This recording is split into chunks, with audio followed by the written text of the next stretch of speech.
जय हिंद दोस्तों। आज हम सब फिर एक नई वीडियो के साथ क्लास की शुरुआत करते हैं। आज की क्लास में हम सब शुरुआत कर रहे हैं सीडीपी पेडागोजी को। हम सब ईवीएस में शुरुआत किए हैं विषय वस्तु को और सीडीपी में शुरुआत कर रहे हैं पेडागोजी को।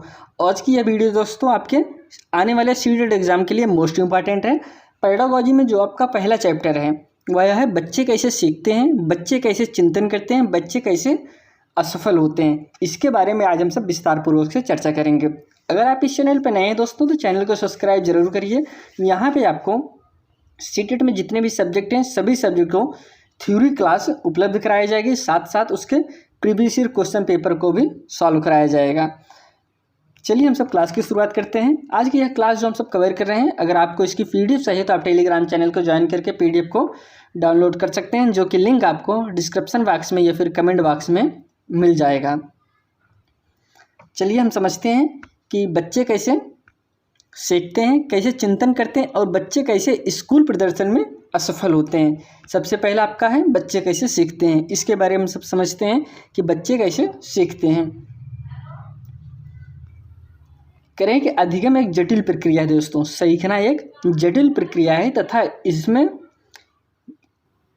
व्यक्तिगत विविधता पाई जाती है, जिसका अर्थ होता है कि लोगों को सीखने के तरीके एवं सीखने के क्षेत्र एवं सीखने के दर में अंतर पाया जा सकता है। जाहिर सी बात है दोस्तों, अब सभी लोग एक जैसे नहीं होते हैं। जैसे बालक है, अब बालक को सीखना है तो अभी यहाँ पे रह रहा है तो किस तरीके से सीखेगा। अभी कहीं बाहर लेके चलेगा फिर वह प्रक्रिया उसे वो चीज़ सीखना पड़ता है तो समस्या होती है। इसीलिए कह रहे हैं कि जटिल प्रक्रिया। आप जितने लोग से मिलेंगे उनसे कुछ न कुछ सीखना है तो फिर हर लोग से सीखना एक जटिल प्रक्रिया माना जाता है। इसीलिए अधिगम एक जटिल प्रक्रिया माना जाता है, क्योंकि इसमें व्यक्तिगत विविधता पाई जाती है। सभी लोग एक जैसे नहीं होते हैं, सभी भिन्न होते हैं, तो सबसे कुछ न कुछ सीखना होता है। तो इसलिए यह एक जटिल प्रक्रिया है। सीखने के तरीके, सीखने के क्षेत्र में, सीखने के दर में अंतर पाया जाता है। जाहिर सी बात है इन सब में अंतर पाया जाता है दोस्तों। आगे बढ़ते हैं। सीखने के हम कुछ प्रमुख तरीकों पर विचार करेंगे। अब सीखने के तरीके तो बहुत होते हैं दोस्तों, ऐसा नहीं कि सिर्फ गिने चुने तरीके हैं, तरीके बहुत हैं, लेकिन जो प्रमुख तरीके हैं जो आपके एग्जाम में क्वेश्चन बनते हैं, जिससे अभी तक एग्जाम में क्वेश्चन पूछे जाते हैं, उन सब तरीकों पर हम सब चर्चा करेंगे। आगे बढ़ते हैं। अनुकरण द्वारा दोस्तों, जो पहला है वह अनुकरण द्वारा। अगर अनुकरण की बात करें तो जैसे इसका तात्पर्य सीधा है कि जैसे दूसरे को देखकर, सबसे ज़्यादा जो बालक सीखता है वह दूसरे को देखकर ही सीखता है, नकल करके। जैसे अभी जो छोटे बच्चे होते हैं, जो उसका साथी जैसे अभी बैग जिस कलर ले जा रहा है, घर आएगा वो भी नहीं हमको उस कलर बैग चाहिए, टिफ़िन जिस जैसा है हमको उस तरीके से टिफ़िन चाहिए। यह सब सीखता है तो कैसे? अनुकरण द्वारा, दूसरे को देखकर। वही कह रहे हैं कि कोई बच्चे अनुकरण द्वारा भी सीखते हैं और वास्तव में अगर देखा जाए तो शुरुआत आदतें, संस्कार, गिनती, पहाड़ी, वर्णमाला आज सभी बच्चे अनुकरण द्वारा ही सीखते हैं। यह दोस्तों सत्य है कि जो पहला स्टेप है सबसे पहले यही सीखते हैं, अनुकरण द्वारा, दूसरे को नकल करके, दूसरे को देखकर। इसी प्रकार से गिनती, पहाड़ा आज सब अक्षरों को भी पहचानते हैं। अभी देखिए छोटे बच्चे बैठे रहते हैं, लिखते, अगर कोई एक लिखना शुरू किया, बगल वाला बैठा वो भी लिखना शुरू कर दे, जैसे वो लिखेगा उसके अलावा नकल मार के वो भी लिखने का प्रयास करता है। यही दोस्तों आपका अनुकरण द्वारा सीखना होता है। अगला पॉइंट पे समझते हैं, इंद्रियों द्वारा। दोस्तों जाहिर सी बात है सीखने में महत्वपूर्ण योगदान इंद्रियों का भी होता है। इंद्रियों की अगर हम सब बात करें, जैसे हमको किसी का स्वाद जानना है तो अब हम ऐसे सामने देख रहे हैं तो ऐसे पता थोड़ी चलेगा कि वह उसको स्वाद क्या है, किस तरीके से कैसे आएगा, उसको हमको चखना पड़ेगा। वह कैसे? इंद्रियों द्वारा। हम जब जीभ पे रखेंगे, हाथ से उठा के जीभ में रखे खाएं तो फिर उसका हमको स्वाद पता चला। यह हम कैसे सीखें? इंद्रियों द्वारा सीखें। वही कह रहे हैं कि हम सब स्वाद, रंग, सुगंध आदि वास्तव में इंद्रियों द्वारा ही सीखते हैं। अर्थात इंद्रियों द्वारा सीखना भी सीखने का एक प्रमुख तरीका है दोस्तों। जिसे हमको किसी का स्वाद सीखना है, स्वाद पता करना है, तो फिर इसका प्रयोग हम इंद्रियों द्वारा ही सीख सकते हैं। इसलिए ये सब आपके, यह भी एक प्रमुख तरीका है सीखने के लिए। करें खेलों द्वारा। दोस्तों ये खेलों द्वारा दोस्तों बहुत ही महत्वपूर्ण है, क्योंकि सबसे ज़्यादा जो बच्चा सीखता है ये खेलों द्वारा सीखता है। और इस पर आपका एनसीईएफ भी बहुत जोर देता है। कह रहे हैं कि खेलों को एनसीईएफ 2005 में शिक्षा प्रणाली का अभिन्न अंग माना गया है दोस्तों, क्योंकि एक बालक खेलों द्वारा रणनीति निर्माण, समूह बनाना, निर्णय लेना जैसे प्रमुख गुण सीखते हैं, अर्थात हम खेल से भी सीखते हैं। यहाँ पर अगर हम खेल को समझने का ऐसा प्रयास करिए, अभी कोई बच्चा है, मान लीजिए बच्चा अगर कोई खेल खिला रहे हैं, कह दीजिए कि अब तुम लीडर हो, तुम इन सबको खिलाओगे, तुम्हारे अंदर 5 बच्चे हैं, तुम आपस में खेल खेलो। अब उसको समझना है हमको सबसे पहले किसको खिलाना है, क्या नाम रख, कैसे करेंगे, पूरा मैनेज करना होता है। इससे भी हम सब सीखते हैं। और जो सबसे ज़्यादा दोस्तों वो है, वो खेलों द्वारा बच्चों बहुत ही जल्दी सीखते हैं, क्योंकि जब एक दूसरे से कोई न कोई खेल खेलते हैं, भी छोटे छोटे बच्चे देखिए गाँव में कोई न कोई खेल आपस में खेलते रहते हैं, इससे भी बच्चे सीखते हैं। यह हो गया खेलों द्वारा। और अगला जो है दोस्तों, करके सीखना, ये गतिविधि द्वारा सीखना दोस्तों, इसके द्वारा ही बालक सीखते हैं। करें कोई भी व्यक्ति कौशलों के द्वारा, किताबी ज्ञान के द्वारा नहीं सीख सकता, इन्हें करके या गतिविधि द्वारा ही सीखा जा सकता है। जैसे साइकिल चलाना, अभी हम साइकिल चलाने के बारे में आपको विस्तार पूर्वक बता दें। साइकिल में 2 पहिया होती है, पौडल होती है, गद्दी पे बैठ के वो पौडल को मारा जाता है, हैंडल को हाथ से पकड़ा जाता है, फिर उसको चलाया जाता है।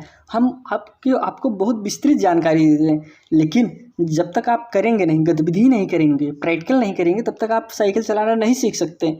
वही कह रहे हैं कि गतिविधि द्वारा अगर हम सब बात करें, जो बालक करके सीखता है, इस प्रकार से कार्य। दोस्तों आपको साइकिल के बारे में तो पूरा पता हो गया, लेकिन आप भी पूरा नॉलेज रखते हुए भी साइकिल नहीं चला पाएंगे जब तक आप उसके प्रैक्टिस ना करें, उस पर चलाने का प्रयास ना करें। यह आपका गतिविधि द्वारा सीखने का प्रयास, सीखना कहा जाता है, जैसे आपका साइकिल चलाना। इसी प्रकार से और भी दोस्तों बहुत उदाहरण हैं। चलिए हम आगे बढ़ते हैं। अब त्रुटि एवं प्रयास द्वारा दोस्तों, अब अगर हम त्रुटि एवं प्रयास द्वारा दोस्तों समझे, तो बालक इससे बहुत कुछ सीखता है। और जो सबसे ज़्यादा गलती होती है दोस्तों, एक जो घर वाले होते हैं या फिर टीचर होते हैं, जब भी कोई घर वाले हैं कापी ला के दिए बालक को, बालक लाया, कॉलेज में स्कूल में बैठा, उसे पूरा गोच के रख दिया, पन्ना फाड़ के फेंक दिया, कापी भर गई, फिर गया घर मम्मी पापा से, पापा कापी ख़त्म हो गई, पापा गुस्सा होंगे, पापा अभी कापी लाए थे तभी देखें पूरा गोच आया है। तो दोस्तों वह गोचा ज़रूर है, पन्ना ज़रूर ख़राब हुआ है, लेकिन वह ख़राब नहीं है, क्योंकि वो सीखा है। जाहिर सी बात है, अगर जो लाइन वो गोला गोला बनाया है इस तरीके से, वह किसी का नकल देख के नहीं बनाया है, वो खुद से बनाया है, खुद सोच के बनाया है, खुद से अपने, अब मतलब यह करने में वह नकल नहीं मारा है। तो दोस्तों इससे भी तो वह सीख रहा है। इसलिए त्रुटि द्वारा ही दोस्तों बालक सीखता है, त्रुटि में प्रयास द्वारा ही बालक आगे सीख सकता है। जो गलती नहीं करता है दोस्तों, वह सीख नहीं पाता, इसलिए गलती द्वारा ही बच्चा सीखने का प्रयास करता है। अगर इस पर हम सब चर्चा करें कोई भी बालक गिनती पहाड़ी वर्णमाला एक ही बार में नहीं सीख लेता। हम सब गलतियाँ होती हैं, हम सब गलतियाँ करके ही सीखते हैं, क्योंकि गलतियाँ अधिगम का हिस्सा है दोस्तों। जो गलतियाँ हैं वो आपके अधिगम का हिस्सा है। जाहिर सी बात है, भाई बालक को हम छोटे बच्चों को अभी हम सब तो लिख लेंगे अच्छे से, लेकिन छोटा बालक है, उसे हम कब बनाना सिखाएं तो वह नहीं बना पाता। पाला खींचा का यहाँ ला देगा, ऐसे मतलब कि नहीं बना पाता, दिक्कत होती है। लेकिन वह धीरे धीरे जैसे प्रयास किया, पहले एक लाइन खींचना है, लाइन को फिर ऐसे खींचना है, फिर ऐसे एक व की तरह बना दो, ऐसे बना दो, फिर ऐसे कर दो, तो बनाना सीखता है। पहले गलती पहले नहीं, यहाँ से ला देगा, फिर यहाँ से ला देगा, लेकिन वो सीख तो रहा है ना। इससे एक समय ऐसा आएगा वह बहुत अच्छे से कर लेता है। यही होता है दोस्तों त्रुटि में प्रयास द्वारा सीखना। अब हम सूझ द्वारा अगर हम सब बात करें, तो दोस्तों सूझ द्वारा हम उसे कहेंगे जो अचानक आपके दिमाग में कोई चीज़ आ जाए। जैसे कोई चीज़ काम करना है, आपको कैसे करना नहीं समझ में एकाएक आप आ जाए आइडिया का, नहीं हमको ऐसे करना है, वही आपका सूझ द्वारा होता है। जिसे कह रहे हैं किसी बच्चे द्वारा अचानक ही मौजूद विकल्पों में से सही विकल्प का चयन करके किसी समस्या का समाधान कर लेना सूझ कहलाता है। जैसे कि एक बालक का घर की अलमारी के ऊपर रखा डब्बा थोड़ी देर सोचकर अचानक कुर्सी और एक स्टूल रखकर प्राप्त कर लेना। अब वही आपका सूझ द्वारा, क्योंकि बच्चा एक अलमारी के ऊपर डब्बा रखा हुआ है, उसे उतारना है, वह देख रहा है कैसे उतारें नहीं समझ पा रहा है। एकाएक उसके दिमाग में गया कि हम एक चेयर ले लें, चेयर पे रखकर उस पर चढ़ जाएं और चढ़ के डब्बा हम उतार सकते हैं। यही आपका सूझ द्वारा है दोस्तों सीखना। इस प्रकार के जो भी हमारे दिमाग में थॉट आ जाते हैं, जो भी एकाएक सूझ आ जाता है, इसे हम सूझ द्वारा सीखना कहते हैं। आगे नेक्स्ट पे देखते हैं, अभ्यास द्वारा सीखना दोस्तों। अभ्यास कह रहे हैं कि अधिगम तब तक अस्थायी नहीं रहता जब तक इसे अधिगम में ना रखा जाए। अधिगम अभ्यास का परिणाम होता है, अतः हम अभ्यास द्वारा सीखते हैं। कहने का तात्पर्य यहाँ पे यह है दोस्तों कि अगर किसी चीज़ का आप अभ्यास नहीं करेंगे, अभी आपने पढ़ लिया बहुत अच्छे से आ रहा है, लेकिन आप अगर इसका रिवीजन नहीं करेंगे, एक समय ऐसा आएगा ख़त्म हो जाता है, ख़त्म एकदम पूर्णता नहीं होता, लेकिन आप भूल जाते हैं, आपके बीच बीच में इम्पॉर्टेंट पॉइंट जो होता है वह भूल जाते हैं। इसलिए अभ्यास करना दोस्तों बहुत ज़रूरी है। इसीलिए कह रहे हैं कि आप हर चीज़ पढ़ लीजिए, पूरा कंप्लीट कर लीजिए, लेकिन अगर आप प्रैक्टिस नहीं करेंगे तब भी आपके लिए समस्या हो जाएगी। जैसे अभी आप सीटेट की तैयारी कर रहे हैं, आप थ्योरी क्लास पूरा कंप्लीट कर लीजिए, लेकिन उससे ज़्यादा इम्पॉर्टेंट है आपका जो प्रीवियस ईयर क्वेश्चन पेपर हैं, इसकी प्रैक्टिस करिए। आप जितना ज़्यादा अभ्यास करेंगे उतना ही ज़्यादा आपका अच्छा नंबर आएगा। चलिए अगले पॉइंट को समझते हैं। पूर्व ज्ञान से जोड़कर या अनुबंधन द्वारा सीखना। अगर हम पूर्व ज्ञान की बात करें तो अगर हम बालक को कुछ पढ़ा रहे हैं, अगर इसको हम पूर्व ज्ञान से जोड़ के पढ़ाएंगे, बालक बहुत अच्छे से समझ लेगा। जैसे अगर हमको बालक को कंगारू के बारे में बताना है तो हम कंगारू बताएंगे तो बालक नहीं समझ पाएगा, क्योंकि कंगारू कभी नहीं देखा है। लेकिन अगर हम सबसे पहले कुत्ता बता दें, कुत्ता ऐसा होता है, 4 टांग होती है, ऐसे पूरा स्ट्रक्चर बता दें कुत्ते का, फिर उसके बाद कुत्ता तो वह जान रहा है, कुत्ते के बारे में बहुत अच्छे से देखा है, क्योंकि उसके रान पड़ोसी आरे बगल सब देखते रहते हैं। लेकिन अब जब हम कुत्ते के बारे में विस्तार पूर्वक उसको जानकारी दे देंगे, फिर उसके बाद कह देंगे इसी तरीके से एक जानवर है जिसे हम कंगारू कहते हैं, इसी तरीके से होता है, उसके भी 4 पैर होते हैं इस तरीके से, लेकिन वह अपना मतलब कि इस प्रकार से जब हम इंडिकेट करेंगे बच्चा तुरंत समझ जाएगा, हाँ ऐसा कुत्ता होता है, इसी तरीके से कंगारू होता है, इसमें दोनों में यही भिन्नता पाई जाती है। इस प्रकार से जब आप समझाएंगे बालक बहुत अच्छे से समझ लेता है। कह रहे हैं कि इस विधि के अनुसार बालक कुछ भी नया सीखने के लिए इसे अपने पूर्व ज्ञान से जोड़कर सीखता है दोस्तों। और एक टीचर को भी यही चाहिए कि कुछ पढ़ाने से पहले उसको पूर्व ज्ञान को समझ ले, पूर्व ज्ञान जोड़ कर पढ़ाए तो बालक बहुत अच्छे से सीख जाता है। जैसे बालक द्वारा वर्ण आ सीखने के लिए पूर्व परिचित आम के चिन्ह का सहारा लेना होता है कि बालक का पूर्व ज्ञान है जबकि अक्षर आ नवीन है।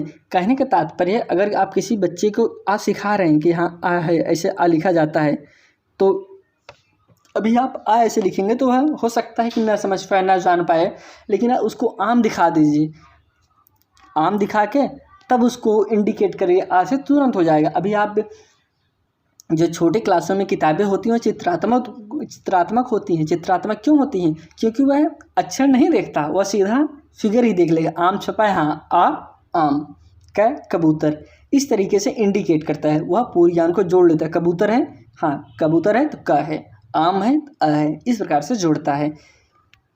और बालक को ऐसे पढ़ाना भी चाहिए कि उनके पूर्व ज्ञान से जोड़कर।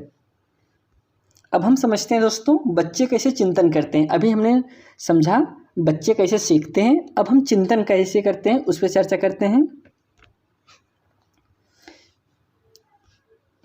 कह रहे हैं कि चिंतन एक मानसिक प्रक्रिया है दोस्तों जिसका उद्देश्य किसी समस्या का समाधान करना। जाहिर सी बात है दोस्तों, आप चिंतन तब करेंगे जब कोई समस्या होगी। अभी आपके पास कोई समस्या नहीं तब चिंतन करेंगे? नहीं करेंगे। चिंतन का तभी होता है जब कोई समस्या होती है। और चिंतन का अगर ऐसा समझा जाए कि चिंतन का टारगेट क्या होता है, चिंतन समस्या को ख़त्म करना होता है। जैसे हम कोई चीज़ सोच रहे हैं तो चिंतन कर रहे हैं, तो हम कोई समस्या है, उस समस्या को हम चाहते हैं ख़त्म हो, तभी तो हम चिंतन कर रहे हैं। हमारा मूल काम क्या है? अगर हम चिंतन कर रहे हैं तो चिंतन कर किस लिए करें? उस समस्या को ख़त्म करने के लिए चिंतन कर रहे हैं। वही कह रहे हैं चिंतन किसी समस्या का समाधान करने होता है। चिंतन एक मानसिक प्रक्रिया है जिसका उद्देश्य समस्या को समाधान करना होता है। अब अगर चिंतन की हम सब विशेषताओं की बात करें तो चिंतन की विशेषताएं, चिंतन की शुरुआत समस्या से होती है। किससे होती है दोस्तों? चिंतन की शुरुआत समस्या होती है। अगर समस्या नहीं रहती तो चिंतन नहीं होता है, इसको आप ध्यान दीजिएगा। बिना समस्या के चिंतन आप नहीं कर सकते। कोई भी समस्या रहेगी तभी आप चिंतन कर सकते हैं, नहीं तो आप चिंतन नहीं कर सकते। चिंतन एक उद्देश्य परक होता है। चिंतन का एक उद्देश्य होता है। कहने का तात्पर्य है कि जो चिंतन होता है उसका एक उद्देश्य है, उसका एक टारगेट है, हमको पूरा करना है, यह उसका उद्देश्य है। चिंतन के लिए पूरी समस्या मालूम होनी चाहिए दोस्तों। जाहिर सी बात है, चिंतन अगर आप कर रहे हैं, क्या समस्या है आपको पता होता है। जैसे भी आपका सीटेट एग्ज़ाम है, होने वाला है, आप चिंतन कर रहे हैं, आपको समस्या मालूम है कि हमको सीटेट एग्ज़ाम देना है, हमको पास करना है, हमारी ये समस्या है कि हमको पास करना है, तो यह इसलिए हम चिंतन कर रहे हैं। चिंतन में समस्या दोस्तों मालूम होती है। चिंतन एक संज्ञानात्मक एक मानसिक प्रक्रिया है दोस्तों। कैसा? संज्ञानात्मक मानसिक प्रक्रिया है।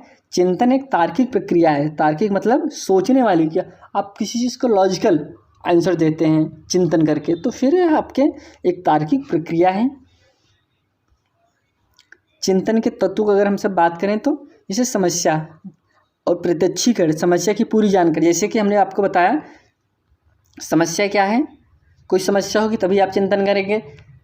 प्रत्यक्षीकरण, समस्या की आपकी जानकारी होती है, समस्या का विचार करेंगे किस तरीके से समस्या को उठा करना है। उसके बाद चिन्ह, संकेत, फिर उसके बाद भाषा, फिर उसका हल निकालेंगे दोस्तों। ये आपके चिंतन के तत्व हो गए।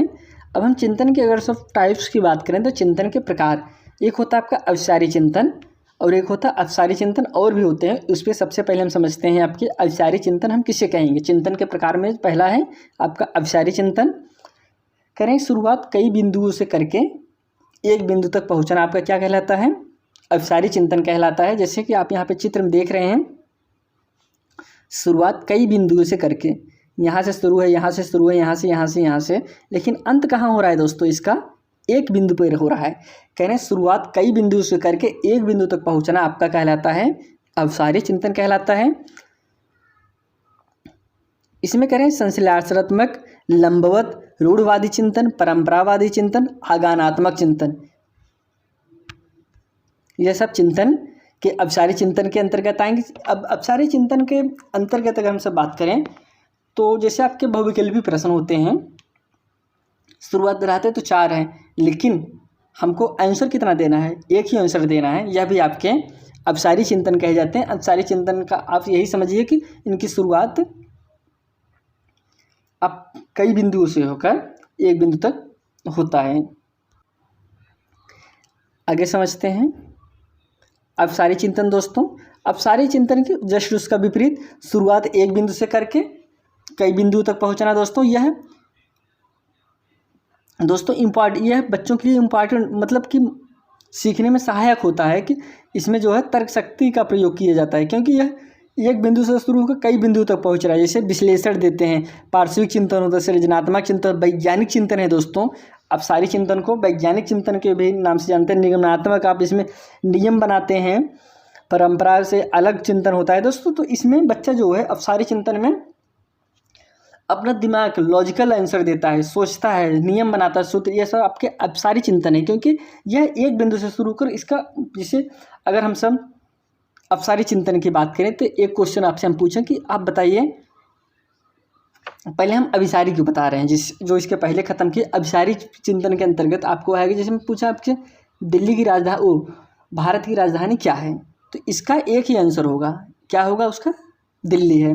भारत की राजधानी क्या है? दिल्ली है, इसका एक आंसर हो गया। ये आप किसके अंतर्गत आएगा? अविचारी के अंतर्गत आए। अगर हम अविचारी की बात करें तो अविचारी में हम ऐसा क्वेश्चन पूछते हैं कि दिल्ली की विशेषता बताओ।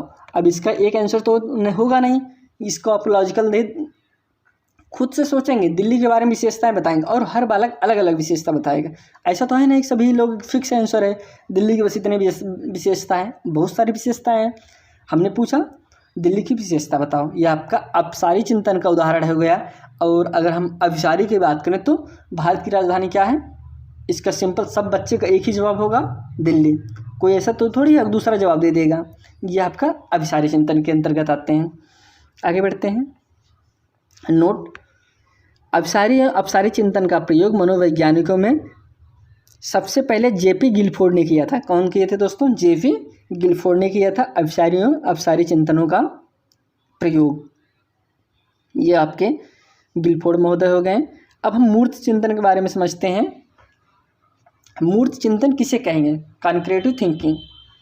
कह रहे हैं वस्तु या घटना के सामने होने पर चिंतन करना, उसे हम मूर्त चिंतन कहते हैं। जैसे कोई वस्तु आपके सामने है, उस पर चिंतन कर, जैसे उदाहरण भी हम ले रहे हैं और अच्छे से क्लियर हो जाएगा। कह रहे हैं बालक द्वारा खिलौने के देखने के बाद खिलौने से जुड़े प्रश्नों का उत्तर देना। जाहिर सी बात है दोस्तों, यह आपका मूर्त चिंतन कहलाएगा, क्योंकि बालक के सामने खिलौना रखा गया है। अभी हम इसमें जैसे मान लीजिए चित्र में आप देख रहे हैं बालक है, अभी इससे पूछें किस कलर का है, तुरंत बताएगा हरा कलर, क्योंकि उसके सामने वो दिख रहा है। ये आपका मूर्त चिंतन कहलाता है। तो फिर आपने अच्छे से समझ लिया होगा कि मूर्त चिंतन के अंतर्गत आप कैसे किस चीज़ को रख सकते हैं। जो चीज़ सामने दिखती है, वस्तु या घटना सामने होने पर चिंतन करना, वह आपके मूर्त चिंतन कहलाता है। जैसे बालक खिलौना देखने से जुड़े प्रश्नों का उत्तर देना, इस प्रकार का चिंतन। अब आपका अमूर्त चिंतन होता है दोस्तों, अब्स्ट्रैक्ट थिंकिंग।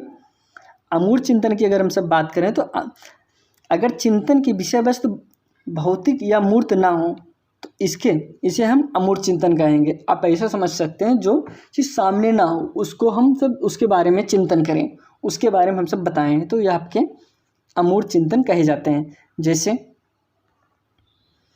न्यूटन के गुरुत्वाकर्षण के नियम के बारे में सोचना। जब न्यूटन गुरुत्वाकर्षण का नियम, ऐसा तो है नहीं कि उसके सामने गुरुत्वाकर्षण दिख रहा था वह बता दिया, वो सोचा उसके बारे में, सेब गिरा उसके बारे में सोचा हुआ है, सोच के तब वह नियम दिया, यह आपके अमूर्त चिंतन कहलाता है। तो आपने आई होप अच्छे से समझ लिया होगा कि मूर्त और अमूर्त में कैसे आप अलग कर सकते हैं। अब एक चिंतन है दोस्तों संप्रदायात्मक चिंतन। अगर इसकी हम सब बात करें कंसेप्चुअल थिंकिंग। अब संप्रदायात्मक चिंतन का अर्थ दोस्तों किसी वस्तु के उस गुण से है जो सिर्फ उसी प्रकार की वस्तु में पाया जाता है। कहने का तात्पर्य कोई चीज़ यूनिक हो, जैसे कोई चीज़ अलग है, यूनिक है, सिर्फ उसी चीज़ में गुण पाया जाता है, वह आपके संप्रदायात्मक चिंतन कहा जाता है। जैसे बिल्ली है, मियाँ म्याऊ करना, बिल्ली के अद्वितीय गुण है दोस्तों। अब जैसे बिल्ली आवाज़ कर रही है, बोलती है, क्या इसी प्रकार से और कोई चीज़ बोलेगा? तो नहीं बोलेगा ना।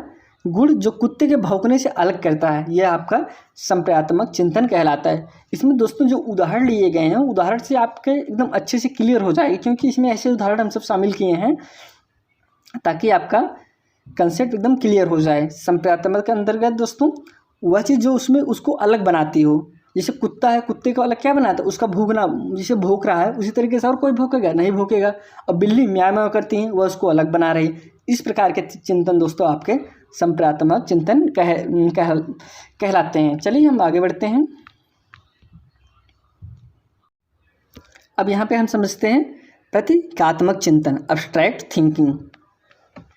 कह रहे हैं कि जहाँ एक बालक किसी एक वस्तु को दूसरी वस्तु समझकर चिंतन करता है। जैसे कोई चीज़ एक वस्तु है, एक बालक किसी एक वस्तु को देखकर दूसरी वस्तु समझकर चिंतन करता है। जैसे किसी झाड़ू को घोड़ा गाड़ी समझकर सवारी करने की कोशिश करना है, ऐसा चिंतन दोस्तों आपका प्रतीकात्मक चिंतन कहलाता है। अब इसके नाम से ही स्पष्ट हो रहा है दोस्तों कि प्रतीकात्मक चिंतन कोई चीज़ देखकर, प्रतीक देखकर, चिन्ह देखकर उसको दूसरे से इंडिकेट कर देना। जैसे करें किसी झाड़ू को देखकर घोड़ा गाड़ी समझकर उसका सवारी करना, बैठ के यार वार घुमाना, ये आपके अब्स्ट्रैक्ट थिंकिंग कहे जाते हैं। अब यहाँ पे हम और समझते हैं दोस्तों, कह रहे हैं कि स्कूल में बच्चों की असफलता के कारण हो सकते हैं, जिसमें कुछ प्रमुख हैं। यहाँ पे हम शुरुआत के वो लाइन पहले आ गया था दोस्तों, बच्चे कैसे स्कूल प्रदर्शन में असफल होते हैं, इस पे चर्चा करते हैं। स्कूल में बच्चे की असफलता के कई कारण हो सकते हैं, जिनमें से कुछ प्रमुख हैं। अब वो प्रमुख कौन कौन है उस पर हम चर्चा करते हैं। ऐसा तो है नहीं कि बच्चे अगर किसी चीज़ में फेल हो रहे हैं तो सिर्फ कुछ कारण हो सकते हैं, कारण बहुत सारे होते हैं, लेकिन जो प्रमुख हैं, जो ज़्यादा एग्ज़ाम में पूछे जाते हैं, उसको हम सब चर्चा करते हैं। यहाँ पे करें रुचि का अभाव। जाहिर सी बात है दोस्तों, अगर किसी चीज़ में बच्चा रुचि नहीं ले रहा है, आप कितना भी उसको पढ़ा डालिए वो नहीं पढ़ेगा, लास्ट में एग्ज़ाम में फेल होकर चला आएगा। तो इस पर ध्यान देना है सबसे बड़ी चीज़। जो चीज़ आप पढ़ा रहे हैं वो बच्चे को रुचि में है कि नहीं, रुचि ले रहा है कि नहीं पढ़ने के लिए, फिर उसको पढ़ाइए। पूर्व ज्ञान से ना जुड़ पाना, जैसे अभी आप ऐसा कोई चीज़ पढ़ाएं जो बच्चे अपने पूर्व ज्ञान से ना इंडिकेट कर पाए, समझ ही नहीं पाए पढ़ा क्या रहे हैं। ऐसा चीज़ कोई जानवर ले लें जो समझ ही नहीं पाए बच्चा, तो फिर वह पूर्व ज्ञान से नहीं जोड़ पा रहा है। गलत शिक्षण विधि, आप गलत तरीके से पढ़ा रहे हैं, जैसे ऐसी विधि का प्रयोग कर रहे हैं जो बच्चा नहीं समझ पा रहा है। मान लीजिए कोई बच्चा देख नहीं पा रहा है, आप उसको लिख कर पढ़ा रहे हैं, तो फिर वो नहीं समझ पाएगा ना, तभी वो फेल हो जाएगा। तो आप उसके लिए कौन से प्रयोग करिए, श्रव्य के साधन का प्रयोग करिए। तो फिर इस प्रकार से जो आपकी शिक्षण विधियाँ होती हैं, बालक के असफलता का प्रमुख कारण होती हैं। तत्परता का अभाव, कोई चीज़ सीखने के लिए तत्पर नहीं है वह, यह भी ये होने के कारण है। शिक्षण सामग्री का अभाव, पर्याप्त सामग्री नहीं है, तब भी जैसे अभी आपको कोई चीज़ प्रैक्टिस कराना है, लिखाना है, तो उसके पास नोट्स ही नहीं है, तो किस में लिखेगा, यह भी उसके असफल होने के कारण है। शिक्षक का व्यवहार दोस्तों, यह भी इम्पॉर्टेंट है कि कोई चीज़ बच्चा पूछे तुरंत उसको डांट कर चुप करा दीजिए, ना बताएं। फिर इस प्रकार से जब आप बिहेवियर करेंगे, उसको सीखने में ये सब बाधक बनते हैं और लास्ट में बच्चा फेल हो जाता है, असफल हो जाता है। तो अत्यधिक गृह कार्य दोस्तों, ज़्यादा से ज़्यादा उसे गृह कार्य दे दीजिए, तो यह भी आपका असफल होने के कारण है। कुपोषण का शिकार, जाहिर सी बात है दोस्तों, उसे कुपोषण है, बीमार है, तबीयत खराब है, नहीं पढ़ पा रहा है, तो इस प्रकार से जो समस्याएं होती हैं उससे भी बच्चा जो प्रभावित होता है। तो हमने यहाँ पे आज कवर किया बच्चे कैसे सीखते हैं, कैसे चिंतन करते हैं, कैसे असफल होते हैं। दोस्तों अगर आप इस चैनल पर नए थे, चैनल को सब्सक्राइब जरूर करिए। हम सब आपसे फिर मिलते हैं कल एक नए वीडियो में, तब तक के लिए धन्यवाद।